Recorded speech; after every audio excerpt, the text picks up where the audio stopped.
तो ये अरविंद केजरीवाल अन्ना हजारे जी के देन है। अन्ना हजारे जी, आप देखा होगा शीला दीक्षित के बारे में बहुत उन्होंने कुछ बोला, उसके बाद उनके तो सबूत लेके घूमते थे जी जी जी, किसी भी तरह का वादा लगा लो, किसी भी वर्ग के लिए, महिलाओं के लिए, बच्चों के लिए, शासन पर किसी भी के, सबने इसने पलटियां मारी। आपने बिल्कुल सही कहा कि व्यापारी जितने भी हैं, छोटे छोटे बड़े बड़े जितने भी हैं, वो सब हमारे देश की रीढ़ की हड्डी है। सबसे महंगी बिजली है व्यापारी हिंदुस्तान में सबसे महंगी बिजली अगर है वो दिल्ली की है, कमर्शलाइज की अगर मैं बात करूं तो। हाँ, वो इसलिए इंडस्ट्री एरिया में नहीं जा रहे, वो किस मुंह से जाएंगे? वहां पे लोग जूतों की माला पहनाएंगे उनको। अरविंद केजरीवाल जी तो बहुत बड़े खुद भ्रष्टाचारी हैं, खुद जेल में रहे, तिहाड़ में रहे हैं। उनके सारे मंत्री जितने भी देखेंगे आप, अगर मैं अभी गिनाने लग जाऊं तो मुझे लगता है कि आज ये पूरा का पूरा 2 घंटे इन्हीं के नामों में चला जाएगा। आप बिल्कुल सही कह रहे हैं। अभी जब से 10 साल से केजरीवाल सरकार रही है दिल्ली में, मुझे लगता है 30-35% व्यापारी यहाँ से अपना सामान बेच करके अपने यहाँ से शिफ्ट हो गए हैं, अलग अलग राज्य में चले गए। जनता की तरफ ध्यान नहीं दिया, उन्होंने अपना घर बनाना था, उन्होंने जितनी भी चीजें बनाई अपने घर के लिए बनाई है, उन्होंने जनता का कोई लेना देना नहीं है। दिल्ली सरकार सिर्फ इलेक्शनों जब आते हैं तो वो दर दर जाते हैं, वोट वाले भाइयों के घर खाना खाएंगे, वो अपने झुग्गी झोपड़ी में जाकर के खाना खाएंगे, सब ड्रामा करेंगे। दोस्तों नमस्कार, आदाब, सत श्री अकाल। दोस्तों दिल्ली में चुनावी बिगुल बज चुका है और हर एक वर्ग के लिए फ्री की रेवड़ियां बांटी जा रही है। किसी को 2100 रुपए महीना दिया जा रहा है, तो किसी को फ्री शिक्षा का लालच दिया जा रहा है, किसी को हर 6 महीने बाद फ्री की वर्दी दी जा रही है, तो बुजुर्गों को फ्री का इलाज का झांसा दिया जा रहा है। हमेशा चुनावों के अंदर हर वर्ग की बात की जाती है, परंतु जो मुझे ऐसा लगता है जो हमारे देश की इकोनॉमी है, हमारे देश की जो रीढ़ की हड्डी है, हमारे व्यापारी, उनके लिए कभी नहीं सोचा जाता।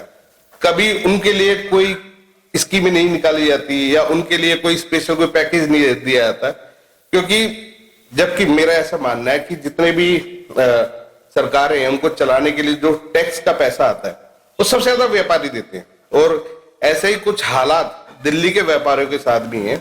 आज हमारे साथ स्टूडियो में मौजूद हैं हरीश पंडित जी। हरीश जी, सबसे पहले तो बहुत बहुत स्वागत है आपका। जी जी, हरीश जी, मैं चाहूंगा कि जितने भी दर्शक हमारे देख रहे हैं, एक अपना छोटा सा परिचय जोड़ दीजिए आप। जय हिंद, जय भारत। मेरा नाम हरीश पंडित है। मैं दिल्ली प्रदेश सह संयोजक व्यापार प्रकोष्ठ से हूँ, बीजेपी। और आज भाई साहब का बहुत बहुत धन्यवाद, आपने व्यापारियों की बात रखने के लिए आज हमें यहाँ पे आमंत्रित किया अपने स्टूडियो में, तो मैं आपको बहुत बहुत बधाई देता हूँ। नहीं, इसका कारण भी है हरीश जी की हर बार इलेक्शनों में ये देखा जाता है कि भाई गरीबों को फ्री पानी, फ्री बिजली, फ्री शिक्षा, फ्री स्वास्थ्य का झांसा दिया जाता है। झांसा ही मैं इसलिए कह रहा हूं क्योंकि जैसे पिछले 10-12 साल से केजरीवाल साहब की सरकार है हमारे दिल्ली के अंदर, और आज तक उन्होंने जितने भी वादे किए, मैं व्यापारियों की तो बात बाद में करूंगा, दिल्ली के जो गरीब लोग हैं या मिडिल क्लास लोग, वैसे तो मिडिल क्लास मुझे लगता नहीं कि दिल्ली के अंदर कोई बच्चा है, अब तो सभी गरीब हो गए, ठीक है। तो उन जो गरीबों को आज तक जो केजरीवाल साहब ने, उनकी सरकार ने जो वादे किए हैं, उनमें से एक वादा पूरा हुआ नहीं है। उसके बावजूद भी अब नए नए वादे दिए जा रहे हैं। खैर, सबसे ज्यादा टैक्स जो है हमारे देश के अंदर व्यापारी देते हैं, ठीक है। और दिल्ली के अंदर बहुत सारे इंडस्ट्रियल एरिया भी हैं जिनकी हालात मुझे लगता है कि शायद वहां के व्यापारी से अगर पूछो तो आप ये कह लो कि भाई उनके जले पे नमक छिड़कने वाली बात है। जी जी। तो व्यापारियों को लेके जो केजरीवाल साहब है, ये क्यों कुछ नहीं सोच रहे, जबकि सबसे ज्यादा टैक्स का पैसा व्यापारी देते हैं। आज अगर मैं बात करूं सदर बाजार की, दिल्ली का, जहां से सबसे ज्यादा रेवेन्यू जनरेट होता है, क्या हालात है वहां पे आज। अगर मैं, खैर दिल्ली के लोगों की हिम्मत है, या जो लोग वहां पे जाते हैं परचेजिंग करने के लिए जाते हैं, मतलब इतनी पतली गलियां, कभी आग लग जाए तो उसका कोई देख रेख नहीं है। ओवरऑल सारी कहानी का मोटिव ये है, मेरा जो बोल रहा हूं उसका, कि आम आदमी पार्टी जो है, खासतौर से केजरीवाल साहब जो है, वो अभी तक उन्होंने व्यापारियों के लिए कुछ करा क्यों नहीं, ठीक है। और अब जब वो इतनी सारी स्कीमें लोगों के लिए लेके आ रहे, तो ये व्यापारियों को क्यों भूल रहे हैं? देखिएगा, अरविंद केजरीवाल का अगर जन्म देखा जाए तो ये अरविंद केजरीवाल अन्ना हजारे जी के देन है। अन्ना हजारे जी, आप सब जानते हैं अन्ना हजारे जी को। दूसरा क्या है कि अन्ना हजारे जी जब आए तो इन्होंने बताया कि मैं आम आदमी हूं और जनता मुझे जिताए, मैं लोकपाल बिल लेकर के आऊंगा, भ्रष्टाचार खत्म करूंगा। जबकि आज सबसे ज्यादा भ्रष्टाचार दिल्ली सरकार अरविंद केजरीवाल की पार्टी में है। वो जन लोकपाल भी कहा गया सर? जी जी, उसके बाद उन्होंने बोला जी मुझे जिताओ, मैं कांग्रेस का, आप देखा होगा शीला दीक्षित के बारे में बहुत उन्होंने कुछ बोला। उसके बाद उनके तो सबूत लेके घूमते थे जी जी जी, वो 25 पन्नों की 50 पन्नों की वो FIR लेके भेजते थे कि इनको हम जल्दी जेल पहुंचाने वाले। जी जी जी। उसके बाद उन्होंने बोला जी जब 49 दिन की सरकार बनी तो आपने देखा ही होगा कि कंबाइन कर करके उन्होंने कांग्रेस के साथ अपना गठबंधन करके सरकार चलाई, वहां पे भी उन्होंने पलटी मारी। उसके बाद जितने भी उन्होंने वादे किए हैं, आज तक किसी भी तरह का वादा लगा लो, किसी भी वर्ग के लिए, महिलाओं के लिए, बच्चों के लिए, शासन पर किसी भी के, सबने इसने पलटियां मारी है। तो आज दिल्ली सरकार इसको पलटू राम कहती है। तो आज आप जो व्यापारियों की बात कर रहे हैं सर, आपने बिल्कुल सही कहा कि व्यापारी जितने भी हैं, छोटे छोटे बड़े बड़े जितने भी हैं, वो सब हमारे देश की रीढ़ की हड्डी है। उन्हीं की वजह से ही हमें अच्छे अच्छे पुल मिल रहे हैं, सड़कें मिल रही है, हमारा सारा टैक्स का पैसा वहीं से हमारे सरकारी विभाग की सैलरियां जा रही है। लेकिन उनको अनदेखा किया जा रहा है हमेशा से। जब भी दिल्ली सरकार में अरविंद केजरीवाल 10 साल से रहे, 15 साल से कांग्रेस रही है, तो लगभग 25-27 साल हो गए हैं जो इन्होंने भ्रष्टाचार कर रखा है। व्यापारियों की अगर मैं बात करूं तो सबसे बड़े मुद्दे हैं व्यापारियों के लिए। एक तो प्रदूषण के नाम के ऊपर जो DPCC का विभाग है, वो प्रदूषण के नाम के ऊपर लाखों रुपए ऐंठते हैं, ब्लैकमेलिंग अधिकारी करते हैं। और दूसरी बात करें हम जल की, क्योंकि जल तो आपने देखा ही होगा घरों के अंदर कितना गंदा पानी आ रहा है, नाले का पानी आता है। और ये तो हमारे घरों में नाले का पानी आ रहा है इसलिए हमें पता है, लेकिन इंडस्ट्री एरिया में जितना भी लोग पानी यूज करते हैं वो भी बहुत गंदा है, जिसकी वजह से हमारे मजदूर भाई बीमार होकर के इनके हॉस्पिटल जाते हैं, सरकारी हॉस्पिटल। अब गरीब आदमी अगर बीमार होकर के सरकारी हॉस्पिटल जाएगा, पहली बात तो उसको 7, 8, 10 घंटे उसको लाइन में लगना है। उसके बाद पता चलता है जी डॉक्टर छुट्टी पे है, पता चला डॉक्टर मिल गया तो उनकी दवाइयां वहां अवेलेबल नहीं हो पाती। गलती से कोई टेस्ट कराना है तो 6 महीने बाद की डेट मिलती है, 2 साल बाद की डेट मिलती है। तो ये तो हमारा हो गया डॉक्टर वाला विभाग, हेल्थ वाला। अब तीसरा अगर हम विभाग की बात करते हैं कि सर बिजली का, जो हमारे व्यापारियों के लिए जितनी बड़ी फैक्ट्रियां लग रही है, जिसके ऊपर इन्होंने चुनाव भी जीते थे कि दिल्ली में हम सारी बिजली फ्री कर देंगे।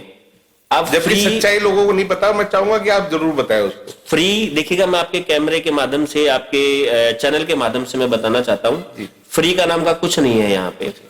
20 से 25 प्रति यूनिट रुपए टोटल सारे टैक्स मिला दी जाए तो हमारे व्यापारी भाइयों को पड़ता है। बिल्कुल। और मेरे ख्याल से ये सबसे महंगी बिजली है व्यापारी हिंदुस्तान में। सबसे महंगी बिजली अगर है वो दिल्ली की है, कमर्शलाइज की अगर मैं बात करूं तो आदमी इतनी बिजली आप देखोगे सर, जहां बिल 10-12 हजार रुपए का इंडस्ट्रियल एरिया में आता था, फैक्ट्री का आता था, आज वहां 1-1 लाख रुपए बिल आ रहा है। आदमी कमाएगा, इनके अधिकारियों को रिश्वत देगा, सैलरियां निकालेगा, क्या करेगा? आधे से ज्यादा लोग व्यापारी यहाँ से हमारे दिल्ली से शिफ्ट होकर के दूसरे राज्य में चले गए। बिल्कुल गए, क्योंकि अब इन्होंने हालात ऐसे कर दिए दिल्ली के। एक तो पोल्यूशन इतना बुरा हाल है, उसके बावजूद ये चाहते हैं कि भी ये फैक्ट्रियों से किसी तरह का कोई पोल्यूशन ना हो। इंडस्ट्री इन्होंने कोई छोड़ी नहीं है यहाँ पे। सारी इंडस्ट्री या तो नोएडा चली गई है या अपना हरियाणा चली गई है, यूपी चले गई है। तो यहाँ के व्यापारी अब कैसे काम करेंगे? और बल्कि में अगर देखा जाए तो जितने लोग यहाँ काम कर भी रहे हैं वो किन हालात में काम कर रहे हैं। अभी जैसे कुछ इंडस्ट्रियल एरिया में मैं खुद जाके देखा है, वहां सड़कें ऐसी हैं कि आप जा ही नहीं सकते, और बरसातों में तो 3-3 फुट 2-2 फुट पानी भर जाता है। मैं एक इंडस्ट्री एरिया में गया था जी, मुंड का इंडस्ट्री एरिया। हाँ। आप जैसे ही पीरागढ़ी से निकलेंगे जी बिल्कुल, तो जहां इन्होंने बोला था कि मैं पेरिस लंदन बना दूंगा, आप मुझे जिता करके लेकर के आओ, तो वहां ऐसा लंदन पेरिस बना हुआ है कि अगर 3 घंटे में अगर आपकी गाड़ी निकल गई 2 किलोमीटर तो बहुत बड़ी बात है। जितने भी हमारे व्यापारी भाइयों की गाड़ियां हैं, ट्रक आते हैं, वो सारे के सारे वहां खत्म हो जाते हैं, न तो माल ढंग से पहुंच पाता है, जिसकी वजह से व्यापारियों को बहुत ही ज्यादा पेनल्टी मतलब जुर्माना भरना पड़ता है। अच्छा, एक बड़ी हैरानी की बात ये भी आती है कि इनकी पार्टी के, जैसे अभी पीछे जब मनीष साहब जेल से छूट के आए थे तो उन्होंने दिल्ली भ्रमण किया था, हर एक एरिया में गए थे। केजरीवाल साहब जेल से छूट गया तो गली गली घूमे थे, ठीक है। उससे पहले हमारी आतिशी भी गली गली घूम रही थी, पर आज तक इनका कोई नेता किसी इंडस्ट्रियल एरिया में नहीं गया कि भैया वहां के हालात दिखा दो, क्योंकि वहां हालात इतने बेकार है कि जा ही नहीं सकते वहां। वो इसलिए नहीं जा पा रहे हैं वहां पे, किस मुंह से जाएंगे? जो वादे इन्होंने चुनाव में करते हर बार, इस बार भी चुनाव आ रहे हैं, आपने देखा होगा 2100 रुपए का एक इन्होंने हल्ला मचा दिया महिलाओं के लिए, लॉलीपॉप दिया है, लॉलीपॉप दे दिया दिल्ली की जनता को, जबकि यही लॉलीपॉप ने 1,000 रुपए का पंजाब में भी दिया था, जो आज तक कंप्लीट नहीं हुआ है। हाँ, वो इसलिए इंडस्ट्री एरिया में नहीं जा रहे, वो किस मुंह से जाएंगे? वहां पे लोग जूतों की माला पहनाएंगे उनको, समझ रहे हैं आप? मुझे तो लगता है कि अगर किसी इंडस्ट्री एरिया में चले गए तो वे वापिस नहीं आने हैं। लोग इतने बुरी तरीके से उनको कहते हैं ना, जूतों से, हाँ, भरे बैठे हैं। हमारी दिल्ली जो जनता है वो बिल्कुल भरी बैठी हुई है कि कैसे हमारे यहाँ से आए और हम उनको रेन दे। सर, हमारे दिल्ली जो है देश की राजधानी है, यहाँ के जो व्यापारी हैं वो इतने पीड़ित हैं। हमारे पास दुनिया भर की शिकायतें आ रही है, दुनिया भर की शिकायतें आ रही है कि देखो हमने किस व्यक्ति को अपना समझ करके बिठा दिया। हाँ, केजरीवाल जी ने काम किया है, केजरीवाल जी ने काम किया है, शराब की नीतियों के ऊपर काम किया है। हर घर के आगे, दरवाजे के सामने, हर सोसाइटी के सामने एक ठेका खोल दिया था, आप लोगों को याद ही होगा। जितने भी रोहिंग्या हमारे यहाँ पे आए हैं दिल्ली के अंदर, सब दिल्ली सरकार की बदौलत आए हैं। हमारे भाइयों के रोजगार छीन लिए जाते हैं, घरों में चोरियां हो रही हैं, कोई रोकना नहीं, कोई टोकना नहीं है। तो ये सारा का सारा षड्यंत्र जो है देश को तोड़ने का भी, ये सारा का सारा इनके जो एमएलए हैं वो गुंडाराज देखा होगा आप लोगों ने, ठीक है? वहां पे माफियाओं से वो व्यापारियों को धमकियां दिलवा रहे हैं, ब्लैकमेलिंग चल रही है खुलेआम, ठीक है जी। और सर वो करे भी क्या, उनकी मजबूरी है ना, पार्टी चलाने के लिए पैसा तो चाहिए, और उसका कुछ बिगड़ना नहीं है। अब उस सरकार ने उन्हीं की वाइफ को एक तरीके का उसके बावजूद भी, हाँ, उनके टिकट दे दिया। मैं बड़ा ऐसे बहुत से एग्जांपल्स हैं कि आप पीछे इनके मनीष सिसोदिया जी जेल में रह करके आए हैं, इनके बड़े बड़े मंत्री जेल में रहे हैं। तो मुझे लगता है ये सारी सरकार इन्होंने अपने मंत्रिमंडल जितना भी था सब जेल से चलाया है। मैं इस चीज को लेके एक बात पूछना चाहूंगा कि जो नरेश बालियान जी इनके जो पकड़े गए थे अभी जो जेल में फिलहाल, जब वो पकड़े गए हैं तो उससे पहले 2 साल से उनकी इन्वेस्टिगेशन चलती थी। जी जी, बाकायदा पुलिस के पास रिकॉर्डिंग है पैसे मांगते हुए, जिसमें बीच में ये दलाली का काम कर रहे हैं। जी जी, ठीक है, ये खुला सबूत है, कोई इसमें कोई दिखावा नहीं है। आप उसको ये नहीं कह सकते कि भैया नरेश बालियान जी की आवाज किसे निकाल के ऐसा कराया या उनको फंसाया गया, ये क्लियर चीज दिख रही है। उसके बावजूद भी ऐसा भ्रष्टाचारी आदमी को केजरीवाल साहब उसकी वाइफ को टिकट दे रहे हैं, मतलब इसका मतलब क्या है कि ये चाहते कि भैया ऐसे भ्रष्टाचारी लोग इनकी पार्टी में रहे? अरविंद केजरीवाल जी तो बहुत बड़े खुद भ्रष्टाचारी हैं, वो खुद जेल में रहे, तिहाड़ में रहे हैं। उनके सारे मंत्री जितने भी देखेंगे आप, अगर मैं अभी गिनाने लग जाऊं तो मुझे लगता है कि आज ये पूरा का पूरा 2 घंटे इन्हीं के नामों में चला जाएगा। तो ये तो सर सारी जनता, सारा देश जानता है कि अरविंद केजरीवाल के जितने भी मंत्री हैं, जितने भी लोग इनके टीम में हैं, वो सारे के सारे भ्रष्टाचार अपराधी सब है। और दिल्ली की जनता अब की बार उनको मुंह तोड़ जवाब देगी। अब की बार ये हर घर में, पहले तो क्या करते थे कि जी किसी ऑटो वाले भाई से हमारे झापड़ मरवा लिया, लोग इमोशनल होकर के लोगों खाना खा रहे हैं। तो ये ड्रामेबाज व्यक्ति है। और अब दिल्ली की जनता को समझ में आ गया है कि भाई ऐसे ड्रामेबाजी से काम नहीं चलेगा। हमारे दिल्ली के लोगों को स्वस्थ रखना है, अच्छे हॉस्पिटल बनाने पड़ेंगे, इनको अपने डॉक्टर्स सही करने पड़ेंगे, दवाइयां वहां देनी पड़ेगी, वहां मशीनें लगानी पड़ेगी।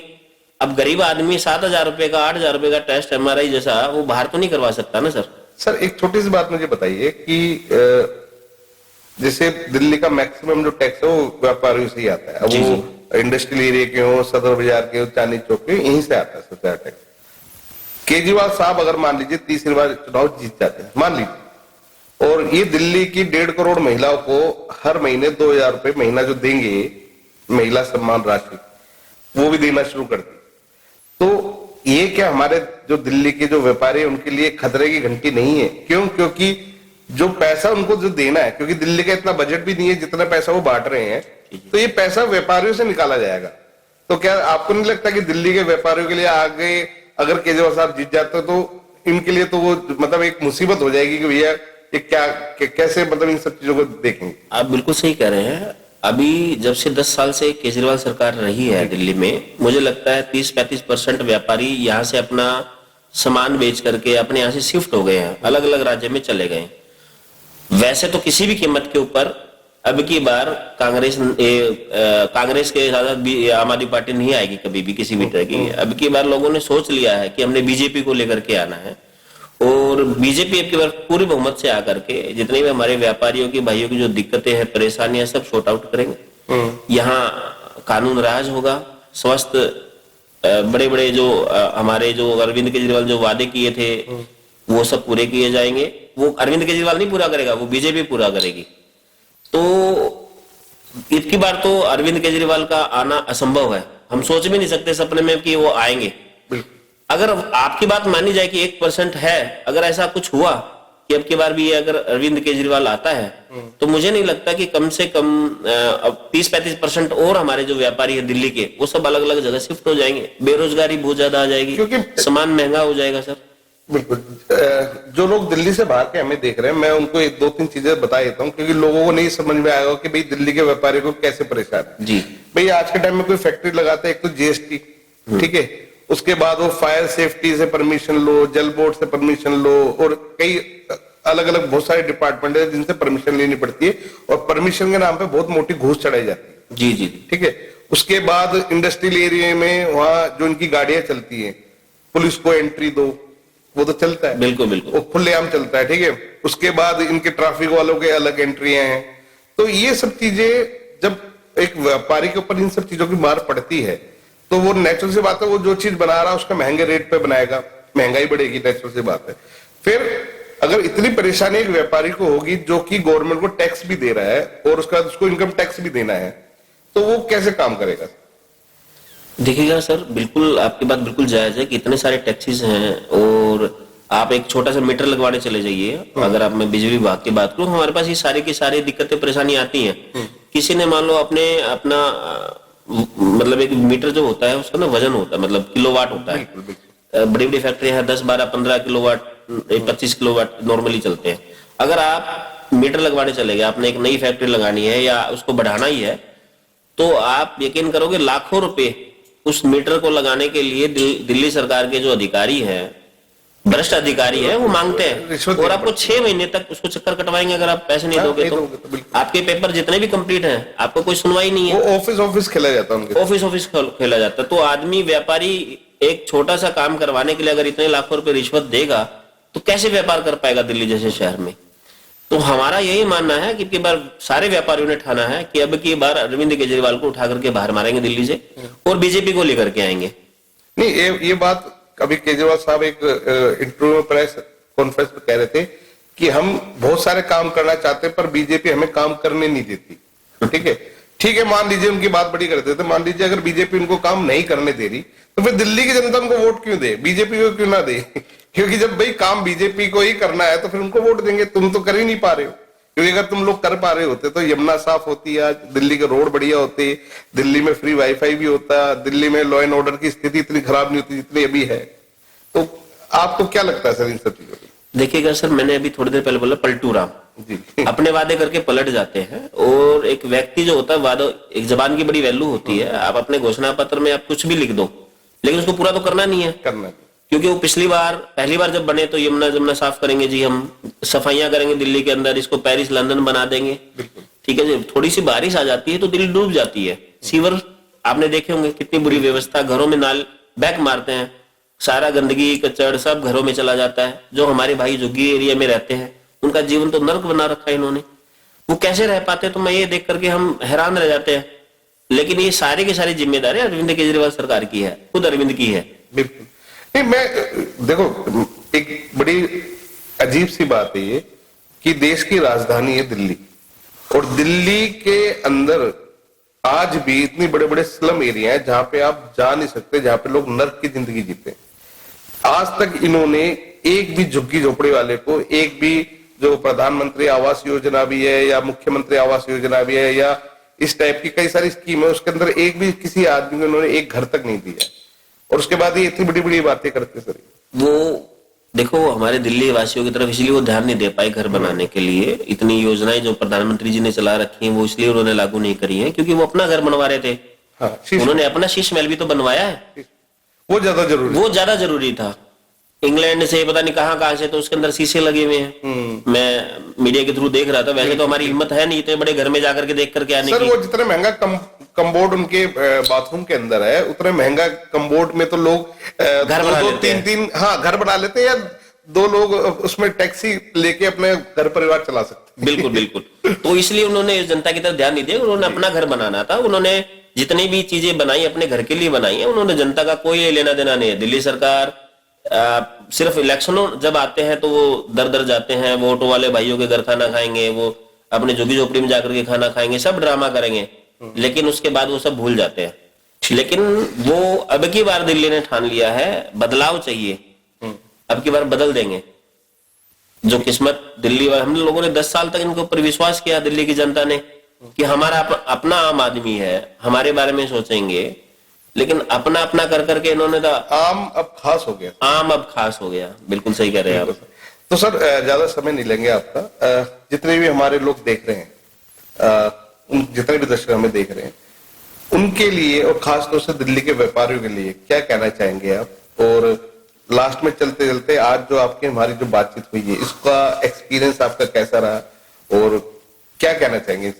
सबसे पहले मैंने आप लोगों ने मुझे यहाँ बुलाया अपनी बात रखने के लिए, मेरी व्यापारी भाइयों की बात रखने के लिए। आपका अपने माध्यम से, आपके चैनल के माध्यम से मैं पब्लिक तक यह पहुंचाया आपने, तो मैं सबसे पहले आपको, आपकी पूरी टीम को मैं धन्यवाद देना चाहूंगा।